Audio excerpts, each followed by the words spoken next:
இன்னைக்கு வெர்டிகோக்கு ஏதோ மக்களை வந்து ஹெல்ப் பண்ணிட்டு இருக்கு அப்படின்னு சொல்லி நம்ம சொல்ல முடியும். ஸோ இந்த வெர்டின் டேப்லெட் வந்து it is not a permanent solution. So அப்போதைக்கு எமர்ஜென்சிக்கு நீங்க வெர்டிகோ யூஸ் பண்ணலாம். ஆனா அந்த அந்த மயக்கம், இந்த டிசீனஸ், அதுவும் இந்த வெர்டிகோ ப்ராப்ளம் இருந்தா சொல்லட்டி சொல்லட்டி சொல்லட்டி சொல்லட்டி சுத்தும். எப்ப சுத்தும்னு தெரியாது. So it is a brain related problem.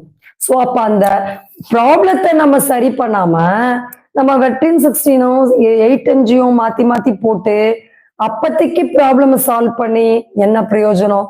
So இந்த பதிவுல எப்படி பெர்மனண்டா இந்த தலை சுற்றல் எதனால வருது, சோ இதற்கான காரணம் என்ன, இந்த வெர்டிகோ நோயை நம்ம முழுமையா எப்படி நம்ம வாழ்க்கையில திரும்ப வராம நாம சீர்படுத்திக்க முடியும், இத பத்தி தான் நம்ம டிஸ்கஸ் பண்ண